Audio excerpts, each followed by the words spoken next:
Okay, welcome to another segment of Drew talking about stuff. Um, the stuff today that we are talking about is going to be friendship and what that really means and what we actually are using it as. And I mean, okay, so I'm my interpretation of what it really means as opposed to what it really means. Um,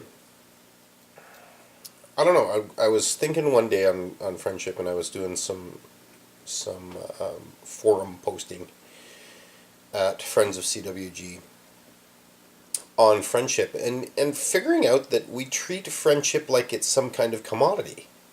Um, I mean, I grew up with friends that were like that, and I don't have any friends in my life like that at the moment that are emotionally invested. It's like you're only going to be my friend if you conform to these rules.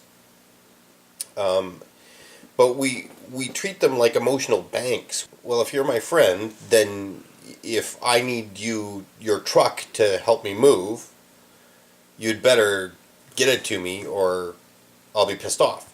And I mean, it's not even necessarily like that. A lot of the times, it's people will do something for their friend. And it's like they've just put a deposit in the bank, right? And it's okay, well, I'll do this for you, then when I come and ask you for a favor, you'd better do this back. And if you don't, then I'm not your friend. And then I had a friend um, of mine that he actually tested me on stuff like that. It's like I had told him that I would come and help him move. And I was ill that day, but I told him that I would come and help. So I just went, oh, okay. Well, I said I'd come help, and I came over and I told him, I said, I'm pretty sick today, but I'm here. I'll help what I can, and that was his basis to see if I was a friend or not, if I had followed through on something that I had said. But I don't think that's really, I mean, I guess my idea of a fair test of a friend. I think that a fair test of a friend is if you can accept that person for who they are. Whether they be forgetful, whether they didn't show up, whether they, had trouble on the freeway, getting there, or whatever. I mean, if they didn't fulfill some kind of commitment or some kind of expectation, that they would still be your friend. I was talking to a friend of mine the other day, and he says, no, he says, friends are, they're the people that you can call up after 5 years, and it's like you've never been apart. You just start talking. You've always been that way. There was no expectation that you should be or do anything that you already weren't doing. Now, I think that, I mean, people may ask and say, or ask, people may say that, this is a pretty big idealistic view. So I don't think that this is really that big. I don't know. I mean, when we talk, there's a varying degrees of friends that people talk about. Some say a true friend would, right? We have these rules and regulations of what friendship or true friends are. I mean, personally, I don't think that friends should be used as some kind of banking system. If I do this for you, you'll do this for me. I mean, it's like we're dealing with people as an emotional trade and barter system, or a physical trade and barter system in this case. That, it's expected that if you are my friend, that you should be doing this. And I'm going to relate a story, and of course my beautiful wife already knows it. But a friend of mine, I was packing some stuff up for my mom. She was moving out to Victoria. And she had said, oh, I've got a whole bunch of people coming. And sure enough, nobody came. And so it was me and my buddy helping my mom. And you can hear the buddy. It's like, I was a little ticked that it was on me and my buddy. Because I'd asked her, I said, did you want me to go phone some other friends? And she said, oh, no, I've got, it's like, because I didn't want to get stuck doing it alone. And sure enough, there I got stuck doing it, just me and my buddy. So I ended up phoning some people that night. I phoned a buddy of mine, Dean, who was busy, and a buddy of mine, Trevor, and I get Trevor on the phone and I said, hey, I'm in a jam, could use your help. It's not a problem if you don't want to, but he says, no. He says, I'm not feeling up for it. I don't know. I just want to laze around and relax at home today. And I said, okay, no problem. Thanks anyway. Talk to you later. Kind of thing. And, I phoned a bunch of people. Nobody showed up. So it was just me and my buddy packing. Me, my buddy, and my mom, actually. But packing this big truck. And then all of a sudden, my buddy Trevor shows up. I'm like, what the heck? You said that you wanted to hang out at home. It's not a big deal. He says, no. He says, I sat down and thought about it. And he said, there's lots of people out there that would have been angry with me for not showing up or, and he says, I didn't give you any excuse. I just said, no, I just didn't feel like doing it. Right? And you were like, oh, okay, fine, no problem. Talk to you later. And he said, because you said that, it made me stop to think. This is a person that doesn't expect that I should be doing these things, and so I'm going to go and help him. And it was like, well, right on, and I was massively pleasantly surprised and had Trevor's help for the evening. It was an awesome insight into somebody recognizing that wasn't the case with me. I'm not the kind of person that phones up a friend and expects that they should be doing something. When I ask somebody something, they can say no. And it doesn't have to be for any other reason. It could be, I don't feel like it.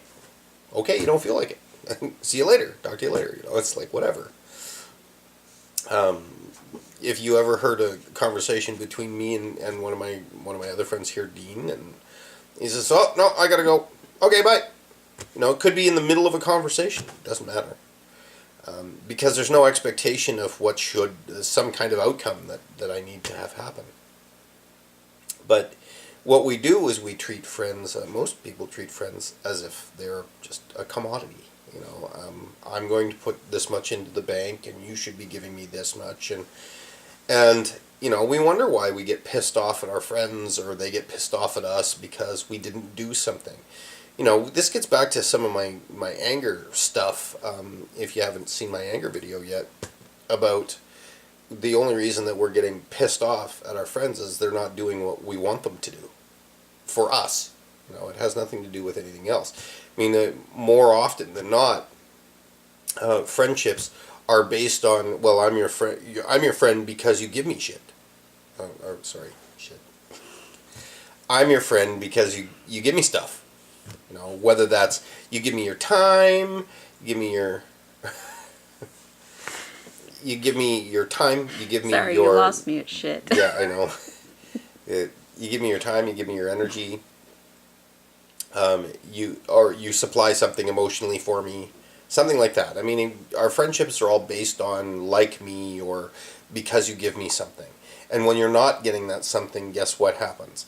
This doppels into relationships, personal relationships, because if you don't understand how to be a friend, you can never understand how to be a partner, because partnership, like a partnership on the, whether it's Sorry. any kind of partnership where you have a boyfriend, girlfriend, husband, wife scenario, you have to start understanding that is the same type of friendship that you should be looking at for your friends. It's what surprises the heck out of me is even though there's an emotional trading and bartering system that goes on and physical trading and bartering system that goes on between friends, most people are willing to forgive their friends more than they're willing to forgive their wives or husbands. I don't understand that one. Because seriously, they're doing exactly the same thing, emotional trading, bartering, and getting pissed off because they're not getting what they want. Whether it's from the male side or the female side, it works both ways. But, it's like, what is this whole thing that we're calling friends? It's like loan sharking. And I saw it growing up and I didn't understand it. It didn't click for me. this emotional loan sharking, this loan sharking of this is what you should be doing for me as a friend. You know, as far as I'm concerned, I think that, you know, my summation of this is, what are we doing? Right? We don't even really understand what it is we're doing on that level. Well, if you don't do this for me, I'm not going to be your friend.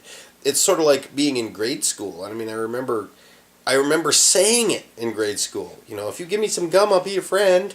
You know, which means that somebody's buying your friendship or buying your allegiance. I don't think that that should be. I think that if you're talking about having a friend, it's not something that you can buy. It's not something that they need you to have and be. It's about working to be able to accept the people as who they are and what they are, not who you wish them to be or who they should be in accordance to you. And we so often get stuck in that little space, and that little mind space of, if you're not providing for me, then you're not my friend. We don't look at it that way because we have the feelings attached to it. We really like that person, and even though we get mad, we're willing to forgive them, all of that stuff. And it still seems ridiculous to me to get mad in the first place.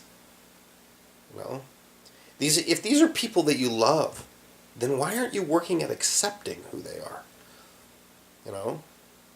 Oh, he's chronically late or she's chronically late. So what? So they're chronically late. Make plans for that. We tend to put the responsibility on everybody else, but really the responsibility is on us to be able to accept them for who they are, rather than what they can give us.